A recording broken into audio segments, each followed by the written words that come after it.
Okay. So what would be the motivation behind fortifying positions on the other side of the globe? This is really the big question here. What does this have to amount to? But RTX's Raytheon delivers first next-gen jammer chipsets to the Royal Australian Air Force. Before we even get into the article, first, I have been so remiss, my people. Yes, happy 420.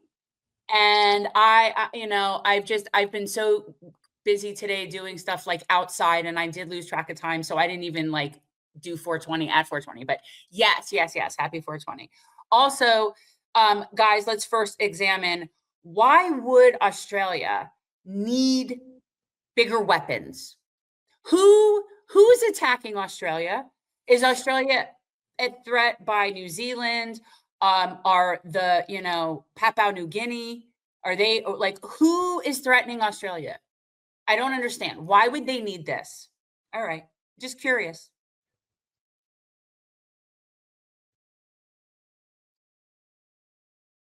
You want me to read it? Yes. Okay.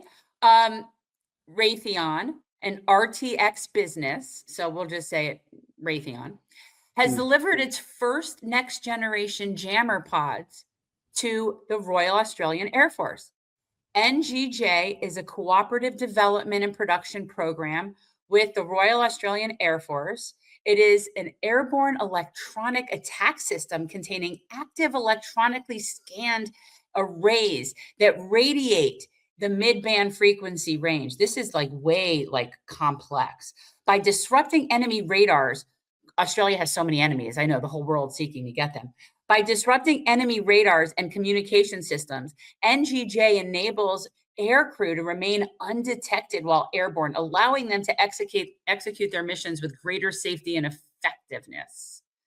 Okay, so what we need to know, I don't scroll up, because the details of this weapon are not really the issue as much as why is this exactly? And it doesn't even address why. So it's just so typical that in Australia, we would just be giving them all, and nobody questions this. And then the entire article, all it does is talk about the weapons and the company. And there's no discussion as to why are we doing this? So I'm curious, Peter, do you know why is Australia beefing up its air defense? So what I think is happening here, and this is my theory, and again, it's a dangerous theory, but it's one that I think makes sense. I think that the US-Israel alliance is buying up an exceptional amount of real estate in Australia because they're basically trying to fortify their positions against China in the South China Sea.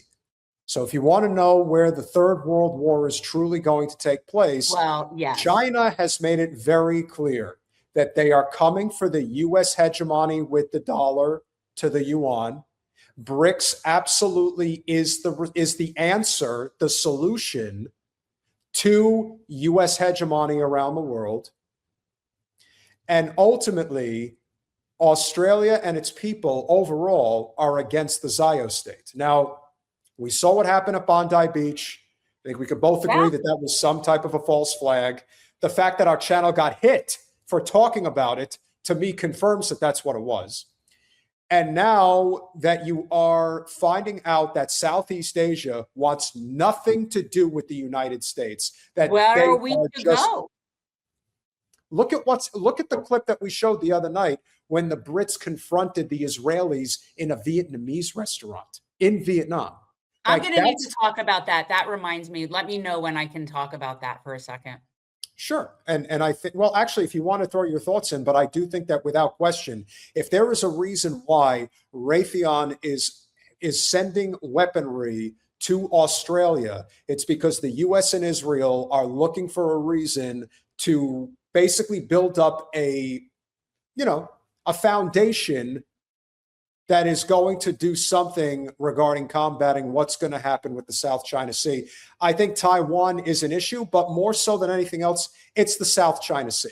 This is about controlling resources. This is about controlling waterways. And China is at a point now where it doesn't have to compromise with the United States the way it used to. No. No, I think they've had it. The whole world has just freaking had it with us Yeah. in a way that it's only going to get. So this is what I wanted to talk about with when we saw that clip, and this is like will be one of my sort of pothead questions. The one with the Brits going after the Israelis that were sitting there, right? That was on your show Saturday, right? Guys, was that on his show or did we do that on Thursday? And I'm like, I can't recall. But anyhow, what I wanted to talk about with that was some of the comments that we got on the clip that we put out for it. And the fact that some of these comments we got were what they were, something I feel like I need to address. There were still people commenting that we shouldn't be generalizing and treating all Israelis that way, and that's horrible, disgusting behavior. And get the fuck Yes, out. we will.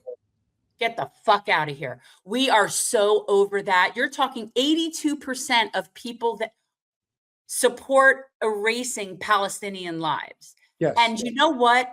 The very few, and I mean very few, Israelis that are not on board, they will let you know right off the bat if you meet them, because they understand why the world feels the way it does. So you don't have to worry about that. You have an 82% chance of speaking with a psychopath. And no, we are not going to not generalize about them. And no, we are not going to let them eat their fucking meals in peace. No. And So you even said from the very beginning, because if you guys check our records, we were on this, and more specifically, Jen was on this from the jump. The first live that we did after October 7th, 2023, she basically pulled a Nostradamus and predicted all that was going to happen. And you said at the time, they've got a 3-week grace period is basically what they've got. And that's all they're doing. Yeah. From me personally, I want everybody to be on board at any point in time that they get on board, because that's in the best interest of the Palestinians. Correct. However, for someone to be in my life, you had max a 3-week grace period after October 7th to have your head screwed on straight and realize what the fuck was going on. Correct. So that's that. But yeah, I don't want to hear, if you are in any way a Zio sympathizer, you will not like it here. This will not be the place for you. No. I have way too much rage. Those motherfuckers had me planting non-indigenous trees over Palestinian villages when I was 16 years old. All right. We will make their lives hell on earth for the rest of their existence, everywhere they go, as much as we can. One of the things that also we did not mention, that I did not mention on Saturday that we can mention right now, is that the last day that we were there, we stopped by the Palestinian Museum, which is not really a museum. It's it's a room that has history. It's not big. It's not like a traditional museum. They didn't say it was big. It's still a museum. But it is a museum. And when you're there and you realize, when you look at the old, like there was a map from 1935 that was in exceptional shape, and you can see it right there. And again, this is the thing about the British Empire that I don't think they get criticized enough for. When you look at not just Palestine, but you look at what the West Asia part of the Middle East, or whatever you want to call it, actually was, it was significantly different.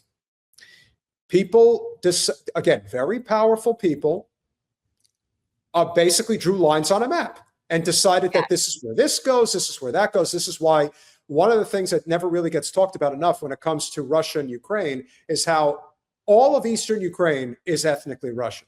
Like, that's a big thing. You think that somebody who was thinking about geopolitical opportunity when they drew those lines, especially at the fall of the Soviet Union, that they did not have this in mind, that they knew that there were endless amounts of conflicts that could generate trillions of dollars over the long run for the military-industrial complex worldwide, that they did not have this in mind? Of course they did. And that's the exact same reason why you look at the bullshit that is going on now with the whitewashing. You go into a place like a Palestinian museum, you find out very quickly just how much pillaging the U.S.-Israel alliance has done to that region. How it's absolutely insane. And guys, it is a very small museum, but what's really cool about it is the people that work. It's more of a, yeah, it's a museum, but it's also a resource. And I say this because when I was in there, I got there before Peter. And so I was walking through it, and there was a woman in there, and I had been talking to her, and it turns out she was from Tanzania. And she's in there with her son, and she's trying to find a way to explain to him what is going on in Palestine. Because, and the kid was maybe 7 or 8 years old, but he was definitely interested. And I asked her where he goes to school, and he goes to school in northern Chevy Chase. So this kid is coming home from school with talking points from Zios, probably not understanding anything but what the kids in his school, which is a very Zio heavy area, are saying. And this woman is looking for help to try to explain it in an age appropriate way. And this place was able to help her do that. And the people that work there are a resource. And all of them, there are volunteers there that are Jewish people, I was told, that are not, but the people there that we saw, they're all Palestinian. They all have different stories in terms of the diaspora. And that was really cool. So it was it's an exhibit, and it's a resource, and it's got a nice community vibe there. And I think, yeah, I liked it very much. Alan, thank you for that information. I assume you may very well be in Aussie land. If that is the case, I mean, yeah, listen, people do have to protect themselves. And yes, unfortunately, as much as we hate having to say this, the biggest deterrent from being attacked by the US or Israel is nuclear weapons.